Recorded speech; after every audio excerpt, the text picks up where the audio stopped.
안녕하세요. 구청에서 일을 다니고 있는 40대 여자입니다. 슬아에 딸이 한 명 있고 이 사연의 주인공인 남편이 있죠. 제가 사연을 보내게 된 이유는 남편의 길을 팍팍 세워주기 위해서랍니다. 갑자기 직장 잃고 자존감은 땅까지 떨어진 제 남편에게 혼자가 아닌 가족이 있다는 걸 머릿속에 꼭 새겨주고 싶기도 하죠. 바로 얘기 시작해 보도록 하겠습니다. 전 남편을 보면 참 결혼을 잘했다는 생각이 저절로 들었어요. 어디 가서도 우리 남편만한 사람 없을 거라는 말을 입이 닳도록 자랑을 늘어놓기도 했고요. 그렇게 제 남편은 가족을 위해서라면 기꺼이 제 한 몸 바칠 수 있는 책임감 있고 믿음직스러운 가장이었답니다. 바로 그 사건이 있기 전까지는 말입니다. 돈이야 있다가도 없고 없다가도 있는 그런 거 아닐까요? 그래서 저는 돈 많이 벌어다 주는 남편보다 한결같은 믿음을 보여주는 남편이 자랑스럽기만 합니다. 제가 남편과 결혼 후 이런저런 시련을 겪다 보니까 돈보다 중요한 게 사람이구나 싶었어요.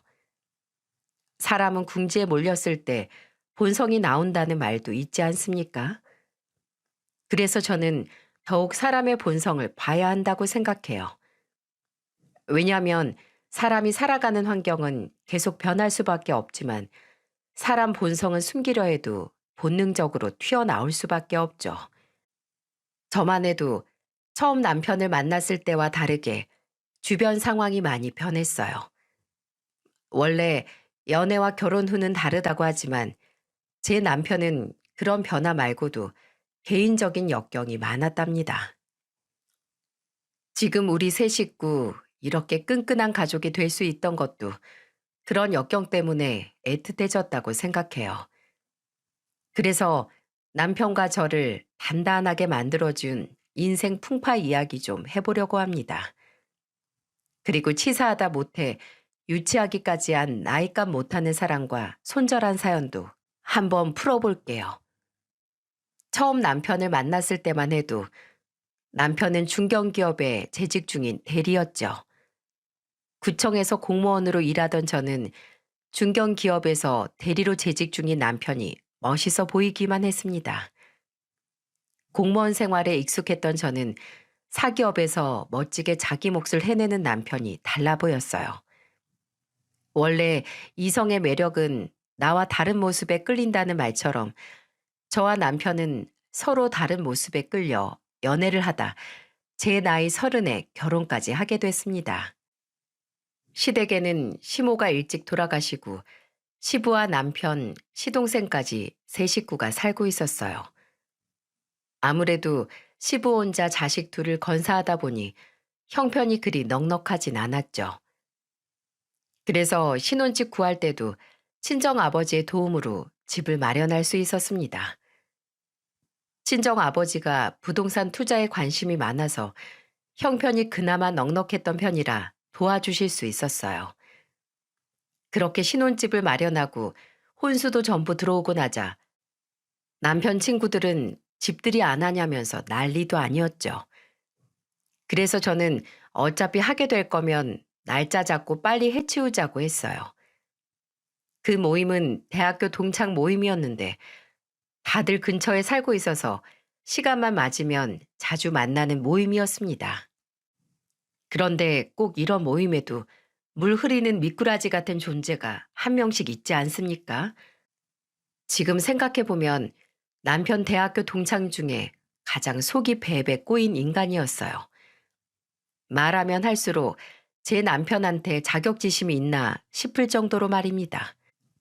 다들 집들이 좀 하라고 난리를 치길래 남편과 같이 집들이를 하기로 했는데 그날 남편 친구들이 한 4명쯤 왔어요. 그런데 거기에 그 미꾸라지 같은 남편 친구가 딱 껴있던 거죠. 오자마자 인사도 하기 전에 집을 둘러보면서 감탄인지 비아냥인지 알 수 없는 말을 하는 겁니다. 이야, 신혼집 그럴싸하네. 이 집이 그 장인어른이 돈 보태줘서 대출 없다는 그 집이야? 장가 잘 가서 처가덕 좀 보고 사네. 이야. 이런 말을 하는데 이 말이 어떻게 들리시나요? 꼭 비아냥거리는 것 같지 않나요? 저는 듣자마자 괜히 기분이 안 좋았죠. 주변에 있던 남편 친구들도 주책이라면서 말렸습니다. 그러자 그 미꾸라지 같은 친구는 저를 보면서 미안하다는 얼굴로 말했어요. 아, 초면에 죄송해요. 제가 처가덕 보고 사는 친구는 처음 봐서요. 저도 모르게 그만 입이 방정 맞았네요. 아, 네. 저도 이렇게 생각나는 대로 막말하는 분은 처음 봐서 조금 당황했는데 뭐 괜찮아요. 편히 앉아 계세요. 제 말에 남편 친구들은 대신 사과하면서 남편과 거실에 앉았습니다. 여기까지만 들어도 예상이 좀 되지 않습니까? 네, 맞아요. 제가 앞에 말했던 나이값 못하고 유치하고 치사했던 사람이 바로 이 사람이랍니다. 이름은 이현수, 남편과는 같은 과 동기였죠. 남편 친구는 동기들 중에 가장 높은 연봉을 받고 대기업에 입사했어요. 그래서 친구들의 부러움을 몸소 받고 있었다고 했습니다. 먼저 결혼해서 아직 애만 없을 뿐 가정 꾸린 사람이었는데 그날따라 유난히 남편한테 날이 선 것 같았죠. 그날 다 같이 저녁을 먹다 술을 한 잔씩 하는데 벌써 취했는지 남편을 보면서 혀가 꼬부라지는 소리를 하면서 말하는 거예요. 넌 어디서 이렇게 직업 좋고 집안까지 좋은 여자를 만난 거야? 어? 비결이 뭐야? 난 마누라가 회사도 간두고 집에서 하루 종일 잠만 자는데 넌 무슨 복이냐? 우리 와이프 빠지는 거 없긴 하지. 야, 근데 현수야, 너 취했다. 그만 마셔. 누가 취해? 내가? 안 취했어. 정신 말짱해. 난 대출 갚느라 허리가 휘는데 넌 차곡차곡 쌓이는 월급 보면서 행복하겠다? 야, 근데 너도 그럴 때가 아니야. 요즘은 말이야, 친아버지의 재력과 엄마의 정보력으로 애 키운다는데 너 어쩌려고 그러냐? 이럴 때가 아니야. 너 홀아버지 모시고 힘들게 살았는데 네 자식도 그렇게 키울 거야? 남편 친구의 말에 분위기는 순식간에 얼어붙었고 남편의 친구들은 현수 씨를 말렸습니다. 남편은 기분이 상했는지 오늘은 여기까지만 하자며 자리를 피하려 했어요. 그런데 이미 술에 취한 친구는 고삐 풀린 망아지처럼 말을 쏟아냈고 친구들한테 잡혀서 끌려나가는 와중에도 그 입이 쉬질 않고 말하는 겁니다. 야, 야, 내가 뭐 틀린 말 했냐? 사실이 그렇잖아. 나야 뭐 아파트 대출 만기라도 있지. 가난하게 살던 너희 집 뭐 바뀌는 거 있겠어? 다 너 생각해서 하는 말이야, 임마. 처가댁 잘 살아봐야 아무 소용없다. 그때 현수 씨가 하는 말에 화가 난 남편은 생전 처음 보는 환한 얼굴을 하고 그 친구를 보며 소리쳤어요. 네가 지금 나한테 쳐 맞을 말이야. 그럼 지금 네가 하는 소리가 맞는 소리 같아? 무슨 내가 할아버지 재력으로 커? 너는 뭐 달라? 그래봐야 도찐 개찐이야.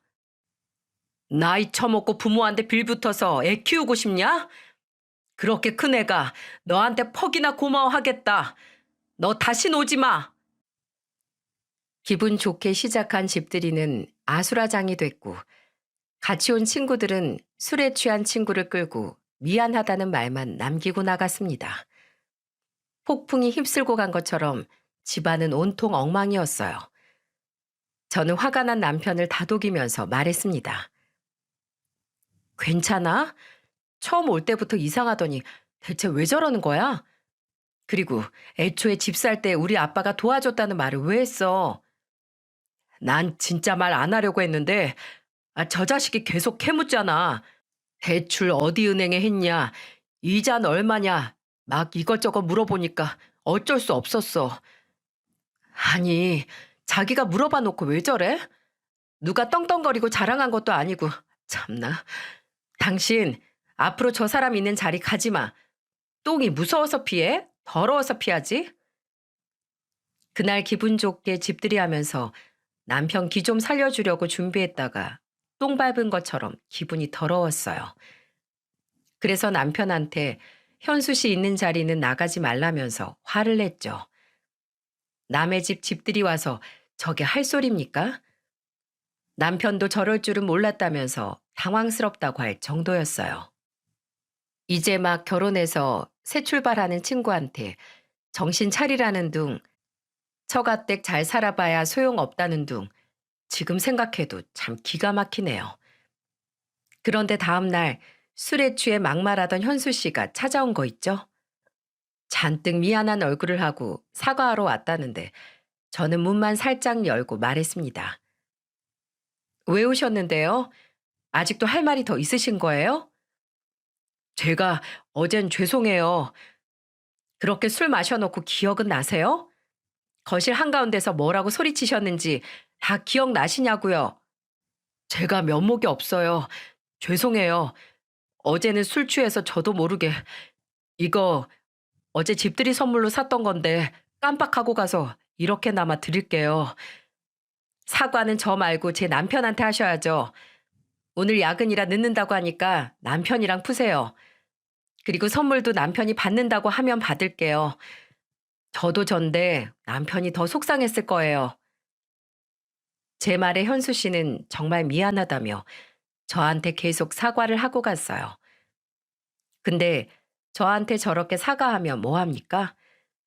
친구한테 막말 듣고 화난 상처받은 사람은 제 남편인데 제가 용서하고 말 게 아니라고 생각했죠. 그래서 그 친구한테 남편 찾아가서 직접 풀라고 했던 거예요. 그렇게 남편을 만나러 간 현수 씨는 둘이 회포를 풀고 왔는지 밤늦게 돌아온 남편이 저를 보며 이런 말을 했습니다. 오늘 집에 현수 왔었다며? 당신한테 정말 미안하다고 전해달라더라. 이거 집들이 선물이었대. 이걸 왜 들고 왔어? 둘이 화해한 거야? 현수가 처가댁에서 무실당하나 봐. 대기업 사이라고 못마땅한 지 신혼집도 대출 껴서 샀다는 거야. 근데 아내가 결혼하자마자 퇴사하고 놀고 있으니까 혼자 좀 힘든가 보더라고. 아니, 그렇다고 왜 화풀이를 여기 와서 해? 완전 종로에서 뺨 맞고 한강에 대고 화풀이 하는 거지. 둘이 풀었다니까 아무 말 안 하겠지만 난 그 사람 진짜 별로야. 남편의 말에 저는 한숨을 쉬며 말했습니다. 뭐 둘이 풀었다는데 제가 다 큰 어른들 놀아라 마라 할 것도 아니고 알아서 하겠지 하면서 넘겼어요. 그런데 제가 저런 말에 마음이 아팠던 건 누가 뭐라 해도 성품 좋은 아버님 때문이었습니다. 결혼할 때 도와주지 못했던 게 마음에 걸리셨는지 저만 보면 미안해 하셨죠. 그래서 저는 아버님께 호탕한 목소리로 말했어요. 아버님, 그런 거 신경 쓰지 마세요. 공무원 월급 뻔하잖아요. 제가 남편에 비해서 모은 돈이 얼마 안 되니까 친정에서 도와주신 거예요. 모은다고 모았는데 남편이 모아둔 돈에 비하면 세 발에 피었어요. 저도 막상 비교하고 나니까 민망하더라고요. 그래서 친정에서 못난 딸 시집 보내려고 도와준 거니까 전혀 신경 쓰지 마세요. 둘이 잘 살면 그만이죠. 제가 이렇게 말하자 아버님은 고맙다면서 웃어 보이셨습니다. 결혼에 돈을 무시할 순 없겠지만 돈만 보고 결혼할 수도 없지 않습니까? 저는 아버님과 남편 모두 좋은 사람들이라 아무 문제가 없었는데 그때 현수 씨의 말에 저도 모르게 상처를 받았었나 봐요. 그래도 저는 남편 하나 잘 골랐다는 자부심은 있었죠. 시간이 지나 임신했을 때도 남편은 입덧이 심한 저를 위해 집에 늘 과일을 준비해뒀어요. 임신했을 때 남편이 서운하게 하면 그 서러움 평생 간다고 하지 않습니까? 임신 내내 남편이 너무 잘 챙겨줘서 편했던 기억밖에 없네요. 특히 출산하고 나서 육아로 정신없을 때 남편은 퇴근하자마자 곧장 집으로 와서 바로 딸아이부터 볼 정도였습니다. 그리고는 출산 후 유독 손목이 아파서 고생하는 저를 보면서 이렇게 말했죠. 퇴근하고 오는데 길이 막혀서 조금 늦었어. 당신 얼른 가서 손 찜질 좀 하고 쉬고 있어. 내가 분유 먹이고 재우고 있을게. 하루 종일 일하고 와서 본인도 피곤할 텐데 늘 제 걱정이 먼저였던 사람이었습니다. 세상에 애들 아빠가 자기 자식 보는 게 뭐가 대수냐고 하시는 분도 있겠지만 요즘 이런 기본적인 육아 문제로 싸우고 사는 부부들이 한 트럭인 게 현실이죠. 그래서 저는 결혼 후 아무런 불만도 없었지만 딱 하나 걸리는 게 있었어요. 바로 집들이 때 대놓고 남편 무시하던 현수 씨가 저희와 비슷한 시기에 출산하면서 저희 딸과 동갑이었다는 겁니다. 게다가 성별도 같아서 이것도 괜히 시비 붙으려는 거 아닌가 싶었죠. 그래도 딱히 마주칠 일이 없으니 대수롭지 않게 생각했어요. 그리고 과거 일도 잊고 살 때쯤 남편한테 시련이 찾아오기 시작했습니다. 딸이 2살쯤 됐을 때 다니던 회사가 갑자기 어려워지면서 실직 위기였어요. 불안해하는 남편을 보며 괜찮을 거라고 걱정 말자고 했지만 결국 남편이 우려했던 일은 벌어지고 말았습니다. 회사가 거의 망하게 되면서 직원들을 순차적으로 내보내기 시작했죠. 남편도 예외가 아니었습니다. 정리해고 대상에 포함되면서 남편은 쫓겨날 수밖에 없었어요. 아직도 생각나네요. 회사에서 쫓겨난 그날 제 앞에서 망연자실한 표정을 하며 한숨만 푸푸 쉬는 모습을요. 여보, 우리 쫄딱 망한 거 아니잖아. 나 아직 일하고 있고 당신도 마음만 먹으면 언제든 일할 수 있는데 뭐가 문제야.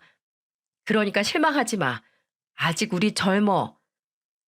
내가 가장인데 당신한테 짐만 주는 것 같아서 미안해서 그러지. 뭐 그런 걸 나눠. 살다 보면 일 좀 쉴 수도 있지. 마음 급하게 먹으면 될 일도 안 되니까 너무 걱정 마. 마음 편히 먹고 잘 알아봐. 근데 내가 나이도 있고 당장 일자리 구하긴 좀 힘들 것 같아. 그래서 당분간 택배 일을 좀 해볼까 하는데 어때? 갑자기 택배 일을 한다고? 당신 할 수 있겠어? 회사만 다니던 사람이 몸 쓰는 일 힘들 텐데. 나 학교 다닐 때 등록금 벌려고 공사장에서 일도 해봤어. 걱정 마. 가만히 있으면 내가 힘들 것 같아서 그래. 남편은 집에서 가만히 있는 게 더 힘들다면서 택배 일을 하며 일자리를 알아보겠다는 거였어요. 본인이 일하겠다는데 제가 말릴 수 있겠습니까? 그냥 마음 편한 대로 하라고 했죠. 그랬더니 정말 택배 일을 시작한 남편은 몸은 힘든데 마음은 편하다면서 밝은 표정으로 말했습니다. 분명 남편은 웃으면서 말하는데도 왜 그렇게 마음 한켠이 짠했는지 몰라요. 그래도 남편이 잘 적응하는 것 같아 다행이었죠. 그런데 문제는 남편이 택배 일을 하면서 우연히 현수 씨 아파트에 갔다가 딱 마주쳤다는 겁니다. 원수는 외나무 다리에서 만난다더니 딱 그 꼴이지 않습니까? 또 얼마나 비아냥거렸는지 그날 저녁 풀이 죽은 채 남편이 오는 거예요. 그래서 저는 그날따라 남편 표정이 안 좋길래 어디 다치기라도 했냐고 물었죠. 한참을 말을 안 하던 남편이 제게 한숨을 쉬며 털어놨어요. 오늘 우리 옆 동네 아파트 갔다가 현수 마주쳤어. 언제 거기로 이사 왔대? 하필 꼭 와도 우리 옆 동네로 이사를 오냐? 아, 괜찮아. 당신 뭐 도둑질하다가 걸렸어? 정직하게 일하고 있는 건데 뭐. 현수가 딸이랑 있는데 우리 딸이랑 동갑이잖아. 우리 딸 더 크기 전에 내가 빨리 자리 잡아야 하는데 싶더라고. 당신 또 현수. 아니 그 원숭이처럼 못생긴 그 친구가 뭐라고 까불었구나. 그래서 뭐라고 했는데 그냥 가만히 있었어? 사실이긴 하잖아. 내가 이꼴로 딸 유치원에 데리러 갈 수도 없고. 웃기지 말라 그래. 나이 먹고 할 말 못할 말 구분도 못하고 떠드는 주둥이 가벼운 아빠가 더 쪽팔린 거야. 당신 현수 씨 말에 휘둘리지 마. 이렇게 기죽어 있으면 인정하는 꼴이야. 제가 화를 내면서 말하자 남편은 알겠다면서 진정하라고 말리더군요. 근데 너무 얄밉고 약이 올라서 진짜 한번 눈에 띄기만 해봐라 하는 마음이 드는 겁니다. 사람 일 어떻게 될 줄 안다고 사람을 이렇게 무시해도 되는 겁니까? 그것도 친구끼리? 직장 잃고 힘들어하는 친구 위로는 못해줄 망정 무시하는 사람을 동창이라고 말하기도 우습네요. 그 후 남편이 택배 일을 시작하고 첫 월급을 타던 날 저희 세 식구는 외식하러 근처 식당으로 갔습니다. 소고기 먹으며 다 같이 기력 보충하자면서 신이 나서 갔죠. 그런데 거길 가보니 현수 씨 가족이 있는 게 아니겠어요? 남편을 본 현수 씨는 눈치도 없이 반가운 얼굴로 인사를 하는데 정말 반사적으로 욕이 나올 뻔했습니다. 그때 남편이 저를 보면서 불편하면 나갈까 하는데 우리가 무슨 죄 지었냐고 그냥 먹고 가자고 했어요. 그런데 저녁 시간이라 하필 현수 씨네 가족이랑 옆 테이블에 앉게 된 거 있죠? 맛있는 저녁 먹으러 왔다가 다 체하겠다 싶었습니다. 그래도 신경 쓰지 말자 싶은데 현수 씨는 눈치도 없이 남편한테 말을 걸더군요. 새로 시작한 일이 힘들지? 그래, 그럴 때 기력 보충하는 거지. 여기 소고기가 아주 예술이야. 그래, 너도 많이 먹어라. 근데 여기 가격이 꽤 나갈 텐데 괜찮은 거냐? 내가 좀 보태줄까? 야, 이것도 못 사 먹겠냐? 신경 쓰지 말고 가족끼리 밥이나 먹어. 에이, 돈 없구나. 3인분만 먹고 나가는 거 아니야? 내가 1인분 더 사줘? 그때 옆에서 다 듣고 있던 저는 현수 씨 말에 참을 수가 없었어요. 소고기가 뭐라고 못 사 먹겠습니까? 저건 오지랖이 아니라 완전 사람을 깔아보는 거죠. 그래서 저는 현수 씨를 보면서 까랑까랑한 목소리로 이렇게 말했습니다. 어머, 현수 씨, 이 동네로 이사 왔다면서요? 아파트 대출은요? 어느 정도 꼈어요? 네? 아유, 요즘 집 사면서 대출 없이 사는 사람이 어딨어요? 그냥 적당히 있어요. 그러셨구나. 원금에 이자까지 갚으려면 허리 휘시겠어요. 소고기 많이 드시고 힘내세요. 그래봐야 월급 뻔한데 대출금 내다 보면 손에 쥐는 것도 얼마 없죠? 처가댁 좋아봐야 소용없다더니 여전하신가 봐요. 제가 언제 그런 말을... 제가 분명히 들었는데요. 어머, 술 취해서 기억 안 나시죠? 그때 분명 아내분이 회사 그만두고 집에서 잠만 잔다고 그랬는데 기억 안 나세요? 제가 이렇게 말하자 현수 씨는 크게 당황한 얼굴이었어요. 그리고 그때 같이 있던 현수 씨 아내는 현수 씨를 쏘아보기 시작했죠. 저 꼴을 보니 현수 씨가 왜 처가에서 미운 털 박혔나 예상이 갔습니다. 말 한마디 잘못했다가 처가 식구들 눈밖에 났을 게 뻔하지 않습니까? 그때 당황한 얼굴을 한 현수 씨를 보며 이렇게 말했어요. 대출금 내기도 빠듯할 텐데 제가 통 크게 3인분 정도는 대접할게요. 편히 더 먹고 가요. 저는 현수 씨를 보면서 이렇게 말하고 바로 소고기 가게 사장님을 부르며 큰 소리로 외쳤습니다. 사장님, 여기 마블링 예쁜 꽃등심으로 5인분 주세요. 제가 주문을 하고 옆 테이블을 보자 현수 씨 아내는 화가 잔뜩 난 얼굴로 딸아이를 데리고 나가버렸어요. 그리고 현수 씨도 먹던 걸 내려놓고는 저희랑 인사도 안 하고 따라 나갔습니다. 그 모습을 보는데 어찌나 속이 시원했는지 몰라요. 자기가 무슨 재벌도 아니고 사람을 이렇게 무시하고 살아도 되는 겁니까? 진짜 마음 같아서는 확 쌍욕이라도 하고 싶었지만 남편 체면이 있으니 참았습니다. 남편은 저를 보면서 못 말린다는 듯 웃었어요. 그날따라 소고기가 아주 입에서 살살 녹는 것 같았죠. 하지만 이 모든 건 시작에 불과했습니다. 아무리 대한민국이 좁다 해도 이사 갈 곳이 그렇게 없는지 왜 하필 옆 동네로 온 걸까요?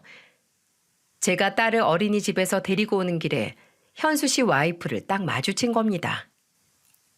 저를 보자 반갑게 인사하더니 차 키를 들어 보이며 말했어요. 우리 얼마 전에 식당에서 봤죠? 네, 이렇게 또 보네요. 우리 남편이 딸 하원시킬 때 타라고 차 뽑아줬거든요. 가는 길에 태워드릴까요? 우리 옆집이잖아요. 내가 괜찮다고 해도 꼭 이렇게 해야 마음이 편하다나 뭐라나. 근데 남편이 차도 안 해줘요? 맨날 이렇게 애 데리고 걸어 다녀요? 호들갑을 떨면서 자랑을 하는데 현수 씨 아내가 들고 있던 차키는 외제차였어요. 그러면서 차키 버튼을 눌러서 시동을 켰는데 차가 있는 곳을 보니 네이비색의 외제차가 주차되어 있더라고요. 그걸 보는데 부창부수라는 말이 괜히 있는 게 아니구나 싶었어요. 어쩜 부부가 이렇게 똑같은지 이걸 두고 천생연분이라고 하나 봅니다. 저는 현수 씨 아내를 보며 비웃으며 이렇게 말했죠. 저는 곧 남편이 데리러 올 거예요. 퇴근하고 피곤한데 괜히 운전하면 더 피곤하다고 굳이 온다네요. 현수 씨 그렇게 안 봤는데 차 뽑아주고 딸은 나 몰라라 하나 봐요. 아무리 바빠도 이만할 때도 다 아빠 정으로 크는 건데 그렇죠? 사사건건 왜 그래요? 사람이 말을 하면 왜 꼭 그렇게 비꼬면서 말하는 거예요? 나한테 무슨 감정 있어요? 현수 씨한테 물어보세요. 부부가 대화를 좀 하고 살아야죠. 저랑 해봐야 소용없으니까 가보세요. 전 남편 와서 이만 가볼게요. 길게 말하기도 싫어서 황급히 자리를 떴습니다. 대체 왜 저렇게 부부가 저희 식구만 보면 뭔가 자랑을 하거나 흠집을 못 내서 안달인지 모르겠습니다. 그렇게 저희 세 식구와 현수 씨네 가족은 불편한 이웃으로 지냈죠. 서로 못 잡아먹어 안달인 앙숙처럼 서로 아웅다웅 지냈어요. 그런데 처음에는 그저 티격태격이었다면 시간이 흘러 딸들이 같은 유치원에 다니게 되면서 걷잡을 수 없이 커졌습니다. 남편은 택배 일이 적응됐는지 월급도 꽤 많아졌고 일한 만큼 벌 수 있다면서 오히려 좋아하게 된 거예요. 그래서 저는 남편이 적성에 맞다고 하니까 다행이다 싶었습니다. 나이도 있고 경력도 있으니 맞는 자리 찾기가 어려웠는데 차라리 잘 됐다 하는 마음이었죠. 그런데 얼마 뒤 유치원에서 재롱잔치가 있었는데 이런 날 학부모들이 빠질 수 있겠습니까? 네, 여기서 또 현수 씨 부부와 저희 부부 마주쳐야만 했네요. 정말 이 정도면 전생에 무슨 인연일까 싶은 생각까지 들더라고요. 남편은 딸 재롱잔치라 하루 휴가를 내고 저와 같이 유치원으로 갔었죠. 별일 없이 아이들 재롱잔치를 다 보고 집에 가려는데 주차장에서 현수 씨 부부와 딱 마주쳤어요. 대충 인사하고 가려는데 현수 씨는 남편을 보며 말했습니다. 야, 오늘 딸 유치원 온다고 멀끔하게 입었네. 처음 보는 사람은 택배기사인지 모르겠어? 대체 택배기사 같은 차림은 뭡니까?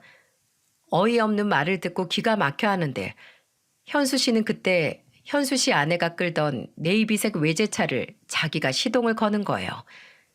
그래서 저는 현수 씨를 보며 말했죠. 그 차 현수 씨 차예요? 네? 제 명의로 제가 산 제 차인데 무슨 문제 있어요? 작년에는 아내분이 현수 씨가 차 뽑아줬다고 하던데 부부가 참 사이가 좋네요. 제 말에 현수 씨 아내는 당황한 얼굴이었어요.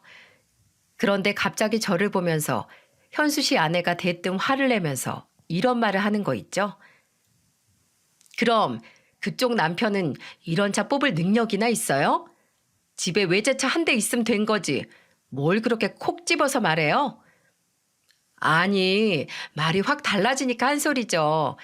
그리고 누가 뭘 했어요? 왜 화를 내요? 택배기사 남편 둔 주제에 뭐가 잘나서 지적질이야? 내가 진짜 하나부터 열까지 다 비교해 볼까? 갑자기 혼자 발악하면서 화를 내는데 왜 저러나 어이가 없었어요. 그때 주차장에 있던 다른 학부모가 현수 씨 아내를 보며 말했습니다. 애들 다 들어요. 목소리 좀 낮춰요. 그런 말 듣고 애들이 뭘 보고 배우겠어요. 어른이 그런 말을 내뱉으면 되겠냐고요. 주변을 보니 주차장에는 이미 다른 학부모들이 몇 있었고 결국 현수 씨 부부는 도망치듯 차에 타고 가야만 했어요. 다른 학부모들은 저런 부모들 때문에 요즘 애들 사이에서 부모가 무슨 차를 끄는지로 친구도 가려 사귀려고 하는 거라며 다들 질타했습니다. 세상에 직업에 귀천이 어디 있겠습니까? 꼭 회사에서만 일해야만 일자리인가요? 그리고 좋은 차 탄다고 좋은 사람인 게 증명되는 것도 아니고 참 기가 막혔습니다. 그런데 더 놀라운 건 이게 끝이 아니라는 거예요. 현수 씨네랑 가까이 살면서 저렇게 화나는 일로 부딪히는 일도 많았지만 얼마나 간사하게 사는지 알게 되면서 한 방 제대로 먹일 기회가 온 겁니다. 그날 이후 제가 일하는 구청에서 생긴 일이었어요. 구청에서 일하다 보면 참 별 사람을 다 보는데 한 여자가 여권 재발급을 받겠다면서 찾아왔죠. 처음에는 대수롭지 않게 하며 여권 재발급을 해주려는데 저한테 이렇게 물었습니다. 재발급 받으면 나오는데 얼마나 걸려요? 주말 공휴일 빼고 일주일 정도 걸릴 거예요. 급하게 가셔야 되는 거예요? 딱 맞을 것 같네요. 남자친구가 다음 주에 필리핀 가자고 해서요. 그동안 바빠서 자주 못 만났거든요. 꼭 이렇게 말 많은 민원인이 있어서 그런 민원인인가 보다 했습니다. 그런데 대충 듣고 여권 재발급 신청까지 끝나고 갔는데 보니까 신분증을 두고 간 겁니다. 그래서 저는 얼른 그 여자한테 신분증을 주려고 달려갔죠. 그런데 주차장으로 가는 그 여자를 부르려다 저는 깜짝 놀랐습니다. 그 여자가 조수석에 올라타는 차가 바로 현수 씨 차였던 거예요. 두 눈으로 보고도 믿기지 않았죠. 이걸 어떻게 증명하지 하는데 마침 딱 떠오른 게 있었어요. 제가 그날 늦게 일어나 남편 차를 끌고 출근했다는 게 떠올랐고 보니까 제 차가 현수 씨 차를 마주보고 주차되어 있던 겁니다. 그때 저도 모르게 소리를 지를 뻔했어요. 세상에 이런 환상의 타이밍이 또 있습니까? 제 차 블랙박스를 돌려보니까 정말 가관이었어요. 현수 씨가 주차를 하자 조수석 문이 열리고 아까 여권 재발급을 받던 여자가 내렸어요. 그런데 뒤이어 운전석에서 현수 씨가 내리더니 뭘 두고 내렸는지 물건을 건네며 둘이 포옹하는 장면이 딱 찍혀 있었죠. 그래서 설마 필리핀 가자는 남자친구가 현수 씨였나 이런 생각이 드는데 진짜 온몸에 소름이 돋았어요. 뒤로 호박씨 까는 사람이 그동안 청렴결백한 우리 남편을 무시했다니 기가 막혔죠. 저는 블랙박스에 찍혀있는 영상을 휴대폰으로 옮겼어요. 그리고는 이걸 어떻게 엿을 먹여야 할까 고민에 빠졌답니다. 그런데 머지않아 그런 기회가 딱 찾아온 거예요. 남편이 저한테 주말에 대학교 동창 모임이 있다며 제게 걱정스러운 목소리로 물었습니다. 당신 부부 동반 괜찮아? 현수네 부부 보는 거 불편한 거 아니야? 내가 왜 불편해? 난 하나도 안 불편해. 우리도 가자. 저를 걱정하는 남편을 보면서 속으로는 환호성을 지르며 괜찮다고 말했죠. 사실 대단하게 엿먹여야겠다 계획한 건 아니었어요. 뒤로는 이런 파렴치한 짓을 하면서 사람들 앞에서는 얼마나 으스댈까 싶었죠. 그렇게 기다리던 부부 동반 모임 날이 다가왔고 떨리는 마음으로 향했습니다. 근데 정말 운명의 장난처럼 현수 씨 부부와 같은 테이블에 앉게 된 거예요. 이게 무슨 운명의 장난인지 참 웃기지 않나요? 그날도 어김없이 현수 씨 부부는 참 말이 많았어요. 오랜만에 모여서 다 같이 안부 묻고 기분 좋게 인사하고 있었죠. 남편도 오랜만에 만난 친구들과 인사를 하는데 갑자기 현수 씨가 남편을 보며 말했어요. 야, 너희들 소식 들었어? 얘가 요즘에 아주 발에 땀 나도록 살고 있잖아. 그러자 같이 있던 친구들은 의아해하며 현수 씨를 쳐다봤어요. 그때 저는 현수 씨를 보면서 어디까지 떠드나 보자 싶었어요. 정말 한 치 앞도 모르는 현수 씨는 자기가 뭐 대단한 거라도 아는 것처럼 동창들 모아놓고 제 남편을 손가락질하면서 이렇게 말하는 거 있죠? 얘 요즘 택배 일 해. 이거 완전 대학교 이름에 먹칠하는 거 아니야? 같은 학교 동문들은 못해도 대기업 다니면서 날아다니는데 얜 택배 배달하느라 아주 똥 빠지게 일한다니까. 학교 간판에 먹칠하는 거지 진짜. 와, 난 아무리 없어도 그런 일은 안 하겠다. 나 좀 봐. 나 다음 주에 필리핀으로 해외 출장도 가. 회사에서 인정받아가지고 주재원으로 간다고. 현수 씨는 남편이 학교 이름에 먹칠한다면서 쪽팔린다는 말까지 하더라고요.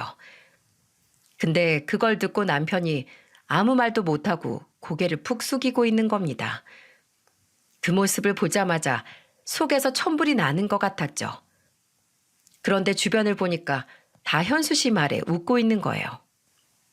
남편이 수도권에 있는 4년제 대학교를 졸업했는데 지금은 그 대학 명성에 못 미치는 일을 하고 있다고 다 저렇게 비웃고 있는데 기가 막혔습니다. 그래봐야 다 같은 월급쟁이들 아닌가요? 그 순간 너무 열받아서 저는 현수 씨를 보며 소리쳤어요. 현수 씨는 그럼 대학교 명성에 걸맞게 살고 있어요? 그럼요. 저 이래봬도 대기업 다녀요. 아, 또 그 대출 얘기요? 그거 금방 갚아요. 대출 없는 사람 어딨다고. 진짜 유치하시다. 나 아직 유치한 거 시작도 안 했는데 어디 한번 제대로 해볼까요? 네? 뭘요? 뭘 할 게 있다고 그렇게 비장한 얼굴로 그래요? 비장한 얼굴이요? 아니, 틀리셨어요. 조금 뒤에 아주 재밌는 거 하나 올라갈 거니까 우리 같이 웃자고요. 아마 개그 콘서트보다 더 재밌는 거 보실 거예요. 그리고 저는 남편한테 문자로 영상을 보냈고 남편을 보며 말했죠. 여보, 그 영상 이 모임 다 모여있는 메신저 방에 뿌려. 이걸? 진짜? 진짜 학교에 먹칠하고 다니는 게 누군지 제대로 보여줘야지. 안 그래? 당장 다 올려버려. 저는 정말 이판사판이었어요. 그래서 진짜 제대로 망신 한번 주고 저걸 눌러버려야겠다 싶었죠. 그리고 남편이 그 영상을 올리자 그 자리에 있던 동창들 휴대폰 알람이 울렸고 모두 현수 씨 불륜 영상을 보게 된 겁니다. 다들 핸드폰을 들고 영상을 보더니 현수 씨 아내를 보면서 안타까운 목소리를 냈어요. 그리고 영상의 주인공 현수 씨도 핸드폰을 보더니 영상을 확인하고 입을 다물지 못하는 거 있죠? 그래서 저는 현수 씨를 보며 말했어요. 진짜로 학교 명성에 먹칠하는 게 누군데 지금 성실하게 일하는 사람을 무시하고 있어? 세상이 어떤 세상인데 감히 불륜남이 멀쩡한 사람을 무시하냔 말이야. 입이 있으면 그 조잘거린 입으로 말 좀 해봐요. 네? 영상 주인공 현수 씨. 아까는 잘만 떠들더니 왜 갑자기 꿀먹은 벙어리야? 잘 나가는 회사 다니니까 여자들이 막 붙나 봐요. 제가 이렇게 말하자 현수 씨 아내는 놀란 얼굴을 하고 옆에 있던 사람 휴대폰을 뺏어들더니 영상을 확인하는 거예요. 표정을 보니까 꿈에도 몰랐다는 표정을 하고는 현수 씨를 노려보는 겁니다. 그리고는 현수 씨한테 달려가 머리를 쥐어뜯으며 소리쳤어요. 너 이 새끼, 신혼 초에도 바람 피다 우리 아빠한테 걸려서 이혼당할 뻔해놓고 또 바람을 펴? 야, 다시는 안 그런다면서. 내가 널 믿은 게 바보지. 너 당장 다음 주에 간다는 그 출장, 그것도 전현이야? 회사에서 가는 거 아니지? 너 진짜 오늘 같이 죽자 그냥. 일단 내 말 좀 들어봐. 내가 다 설명할게. 우리 아빠가 오죽하면 너 때문에 이런 한 푼도 못 도와준다는 소리를 하겠어. 그러면서 처가는 병풍이니 어쨌니? 너 우리 집 욕하고 다니는 거 내가 모를 줄 알고? 알고 보니까 현수 씨는 신혼 초에도 바람 폈다가 걸려서 처가에서 완전히 외면당하고 있던 겁니다. 현수 씨 아내는 벌써 결혼식도 올렸는데 어떻게 벌써 이혼하냐면서 다시는 안 그런다고 하니까 믿어보자고 했던 거예요. 애초에 주변 눈 무서워서 이혼도 못하고 흠 있는 남편 끌어안고 사니까 잘 사는 척이라도 하고 싶었겠죠. 그러니 주변 사람 깔아뭉개면서라도 자기 가정을 지키고 싶던 거예요. 그리고는 갑자기 현수 씨 아내는 바닥에 주저앉아 울기 시작했습니다. 그리고 주변에서는 전부 그 영상을 보면서 수근거리는 거 있죠. 저는 머리가 아픈지 머리를 움켜쥐며 주저앉은 현수 씨를 보며 소리쳤습니다. 뒤 구린 주제에 감히 내 남편을 무시해? 난 더럽게 살면서 고고한 척하는 너보다 내 남편이 100배 더 낫다. 아주 사고치는 스케일이 대기업답네. 그러니까 사람이 돼. 그리고 네가 내 남편보다 키가 크냐? 얼굴이 잘생겼냐? 누가 봐도 내 남편이 너보다 훨씬 낫거든? 한 번만 더 내 남편 무시하면 다리 몽댕이 부숴버릴 줄 알아. 알았어? 현수 씨는 그제야 무릎을 꿇고 잘못했다면서 빌기 시작했죠. 진짜 개판 5분 전인데 거기 있는 동창들이 방금 전까지만 해도 제 남편을 한심하게 보다가 지금은 현수 씨를 손가락질하는 거 보고 참 어이가 없더라고요. 그래서 저는 그 사람들을 보며 이렇게 소리쳤어요. 참 사람들 간사하네.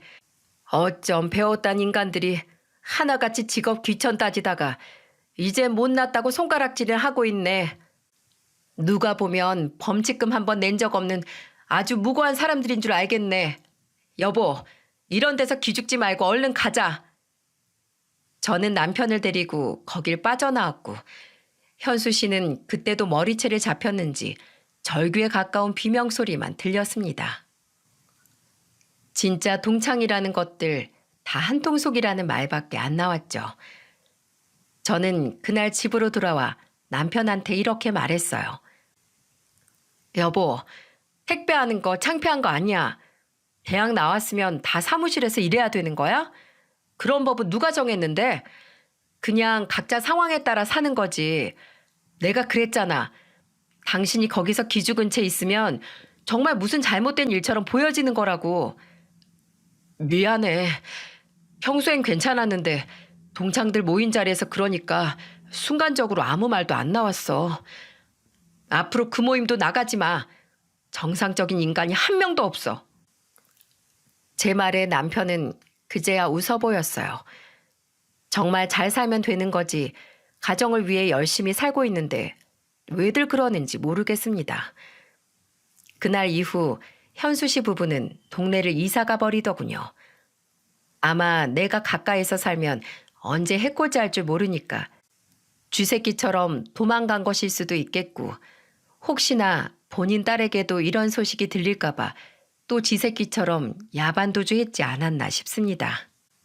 나중에 들리는 소문을 들어보니까 현수 씨는 결국 이혼을 당했고 거액의 위자료뿐만 아니라 양육권도 뺏기고 한순간 나락으로 떨어졌다고 하더군요.